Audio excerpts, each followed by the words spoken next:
नमस्कार, आप देख रहे हैं अर्थ न्यूज डिजिटल प्लेटफॉर्म। मैं हूं आपके साथ मन शर्मा। आज मैं आपके साथ एक ऐसी वीडियो शेयर करने वाला हूं जिस वीडियो को आप देखेंगे तो ये वीडियो आपके लिए भी अहम रहेगी।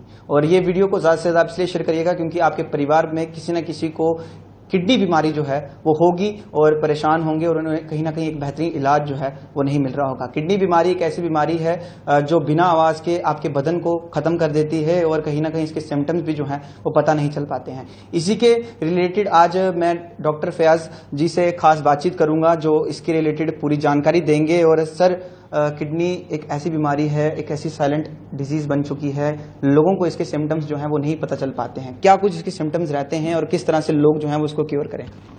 बिल्कुल, पहले तो ये बोलेंगे कि ये जो किडनी बीमारी है आजकल बहुत कॉमन हो चुकी है क्योंकि हमारे पास जो है डायबिटीज़ बहुत ज़्यादा कॉमन है। तो एस्टिमेटेड है कि 850 मिलियन लोग हैं जो इफेक्टेड है किडनी डिजीज से। तो इसमें फिर हम स्टेजेस करते हैं, जैसे GFR हम कैलकुलेट करते हैं तो उसकी स्टेजेस करते हैं। तो इसमें 5 स्टेजेस होती हैं। यूजुअली जो सिम्टम्स की आप बात कर रहे हो, सिम्टम्स स्टेज 1, 2, 3 यूजुअली नहीं आते हैं, साइलेंट रहते हैं, तो लोगों को इसलिए पता नहीं चलता है। जब स्टेज 4, 5 जाता है तो पेशेंट को फिर प्रॉब्लम आनी शुरू हो जाती है। ठीक है जी सर, आपने बात की अभी डायबिटीज़ की और BP की भी, तो लोग कहीं ना कहीं उसको भी लाइटली ले लेते हैं। वो सोचते हैं कि चलो यार दिखा देंगे किसी की भी डॉक्टर को या केमिस्ट को दिखा देंगे, चेक करा लेंगे, दवाई ले लेंगे। तो उनको आप किस तरह से सलाह मशवरा देंगे? बिल्कुल, जिन लोगों को हाइपरटेंशन होगा, जिनको डायबिटीज़ है, उन लोगों को अपनी हेल्थ की बहुत ज़्यादा खुद से जिम्मेदारी है। डॉक्टर की जिम्मेदारी से ज़्यादा उनको खुद अपनी जिम्मेदारी लेनी पड़ेगी।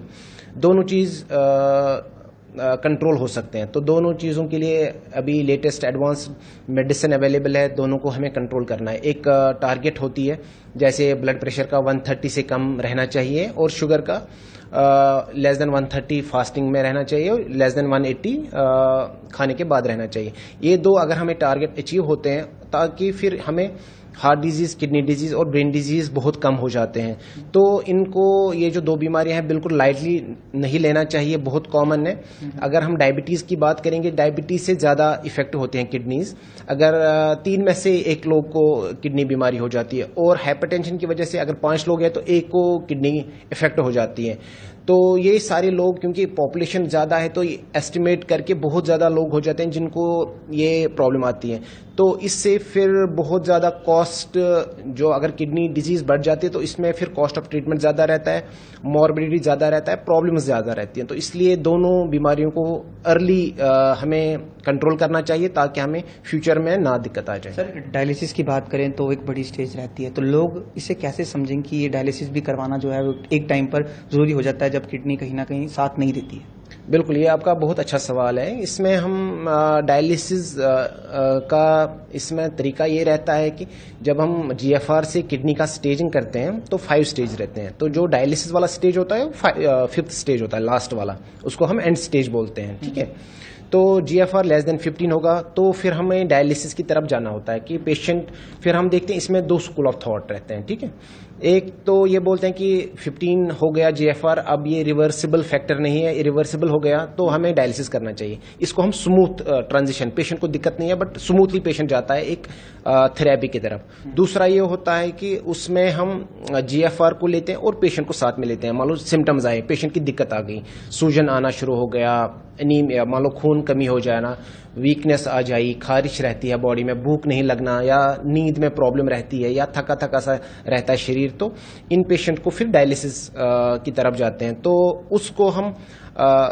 बोलते हैं क्रैश लैंडिंग। या पेशेंट इमरजेंसी में आया सीधे, उसको बहुत ज़्यादा सांस में दिक्कत आ गई या उसको फिट्स आ गया या हार्ट में कुछ दिक्कत आई तो वो क्रैश करते हैं। तो 2 स्कूल ऑफ थॉट है, आप स्मूथली जाना चाहते हो या आप इमरजेंसी के थ्रू जाना चाहते हैं। सर, कौन लोग जो हैं वो किडनी के भी टेस्ट करवाएं? क्योंकि अगर बात करें तो बीमार लोग तो हैं, जो होते हैं वो तो करवाते रहते हैं, लेकिन कुछ लोग ऐसे भी होते हैं कि उन्हें टेस्ट करवाना चाहिए, नहीं करवाना चाहिए। उन्हें कैसे पता चलेगा कि हमारा सिस्टम जो अंदर का है, किडनी है, वो ठीक है कि नहीं है?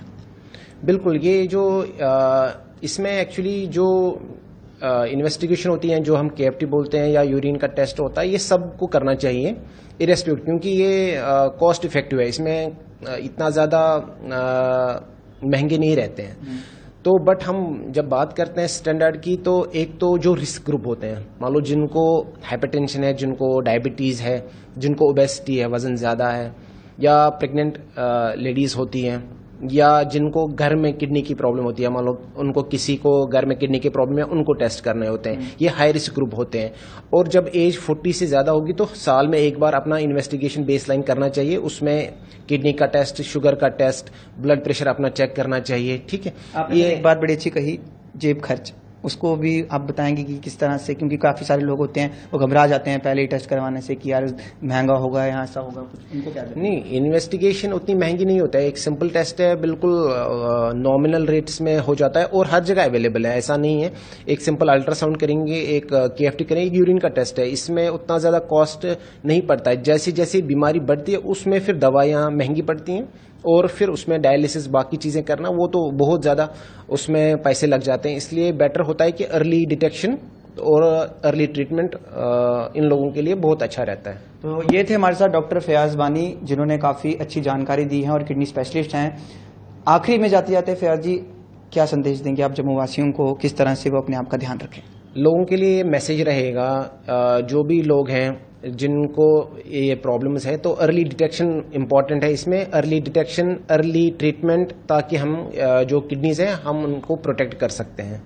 तो ये थे हमारे साथ डॉक्टर फयाज बानी, kidney specialist from escort, Fortis escort from Amritsar. बेहतरीन जानकारी इन्होंने आज दी है किडनी को लेकर, और ये जानकारी जो इन्होंने दी है ना, ये आप लोगों के लिए काफ़ी ज़रूरी रहने वाली है। और ये इसलिए मैं ऐसा कह रहा हूँ क्योंकि आजकल जो किडनी की बीमारियां हैं ना, वो आपको पता नहीं चलती हैं अचानक से, बाद में आपको अचानक से पता चलेंगी तो फिर कहीं ना कहीं ज़्यादा प्रॉब्लम हो जाती है, दिक्कत हो जाती है। ठीक कह रहा हूँ मैं ऐसा? बिल्कुल बिल्कुल। तो हाँ, इस चीज़ का भी ध्यान रखना चाहिए ना लोगों को। हाँ, अर्ली डिटेक्शन इंपॉर्टेंट मैसेज यही रहेगा कि अगर बाद में होता है तो फिर उसमें एक तो ट्रीटमेंट लगेगा ही लगेगा, दूसरा उसमें और भी जो मोडेलिटीज़ है, जैसे पेशेंट को डायलिसिस लगती है, फिर ट्रांसप्लांट हो जाता है, तो so there are so many things. और इसमें दूसरा इंपॉर्टेंट ये है कि अगर जैसे जैसे किडनी बीमारी बढ़ती है दूसरे ऑर्गन्स भी इफेक्ट होते हैं, जैसे हार्ट में प्रॉब्लम आती है तो फिर दूसरा हार्ट में भी फिर कमजोरी आ जाती है, इसलिए फिर लाइफ की जो प्रॉब्लम्स होती है वो ज़्यादा बढ़ती हैं। तो अगर आपको डायबिटीज़, BP या किडनी की प्रॉब्लम है तो जल्द जो है वो आप लोग टेस्ट करवाएं।